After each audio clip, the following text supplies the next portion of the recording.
Well, it is that time of the year where wheat plot tours are happening, especially in the northern part of Kansas. And joining us now is Northwest Area Agronomist for K-State Research and Extension, Lucas Haag.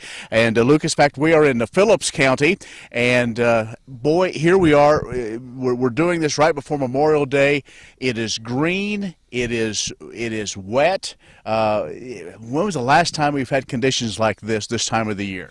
Yeah, it's been a long time, Ken. And so, both in terms of the wheat, all of a sudden we find ourselves talking about lodging and straw strength. And on the row crop side of things, we got full profiles to plan into. It's really a great situation to be in, even for those areas that have had too much rain. This country will dry out again at some point. As it does. Well, let's talk about what you've seen so far on the wheat plot tours. It seems like, of course, we had the big wheat day in Hayes very recently, and maybe some surprises, or were there some I guess anomalies because of the wet spring we've had? The wetness has come on late enough. Really, drought is still the drought conditions we had earlier on really impacted our ability. The wheat that had been top dressed, we were a little bit late getting that nitrogen actually into the system. We were waiting on rain, and so some cases that hurt us a little bit. And really, we had a lot of wheat that was just on the brink. Those rains started another 10 days, 2 weeks later. Instead of talking 60-plus bushel yield potentials on a lot of acres, we'd be talking maybe half that. I mean, we just really were on the cusp, and so. My region, north central, northwest Kansas, there's a lot of wheat that looks good. I mean, we've got some localized issues. The guys that made proper use of fungicides are certainly going to see the benefit of that this year. But by and large, we're setting up for a good crop. Well, rust seems to be on the thought in the front of the mind of a lot of producers. A lot of producers took action as soon as they could. What are you hearing? How far north and how widespread has it gotten? So, I mean, in general, we had a fair bit of rust pressure across my entire area, although we'd find some pockets where the pressure was less. Guys did a real good job of watching what their susceptible varieties were and acting upon that, and certainly now into northeastern Colorado, we've seen that advance, and producers are acting appropriately on up into southwest Nebraska, northeast Colorado as well. As some uniqueness happened just a few days ago, it came out. This is the first time in some 6 years no part of Kansas is under really a drought concern. I think still those lingering effects are there.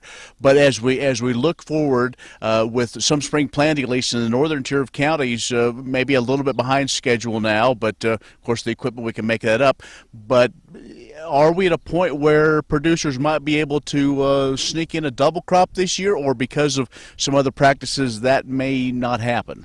No, I think there's some opportunities there as long as we can get the crop in the ground timely.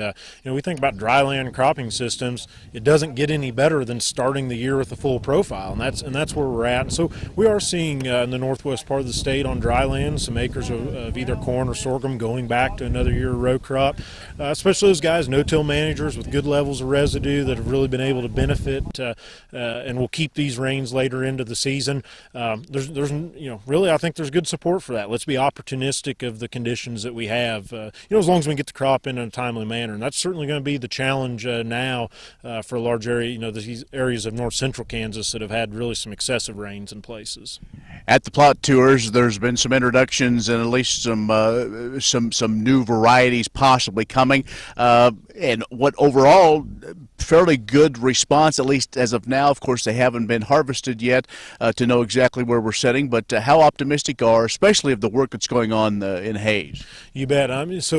Really some good-looking varieties out of K-State, and in general, to broaden that out, producers are really in a unique situation. We have a tremendous number of varieties to pick from, but out of the K-State program, a new red release coming out of Hayes, preliminarily named Tonka is what we're looking at for it. Hard red wheat, and really the first conventional hard red wheat to come out of the Hayes program in well over a decade, showing some real good drought tolerance and yield potential and good plant health. Stripe rust resistance is holding really well on it. So we're excited to see where this variety goes for us.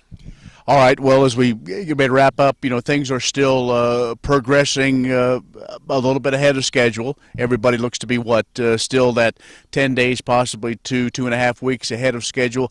Does that change anything as we look through, say, the entire cropping year, because that hard red winter wheat crop is going to get off a little earlier? I don't know. It changes a lot of things logistically. If we get into some real late plant situations on sorghum, we could be bumping up against harvest from that standpoint. Actually, though, as we move further south, maybe it opens up some opportunities for double crop. Guys that have had the rains, maybe opens up some bigger double crop opportunities for sorghum or beans to go in, or even sunflowers to go in behind that wheat crop if we can get it off a little earlier. All right, Lucas. Well, again, thanks for coming to Phillips County, and good luck as you continue to help to find the answers. I'm sure farmers are always looking for that right variety to plant or that right practice to use to gain them the most profitability. Yeah, we never run out of problems to look at, do we?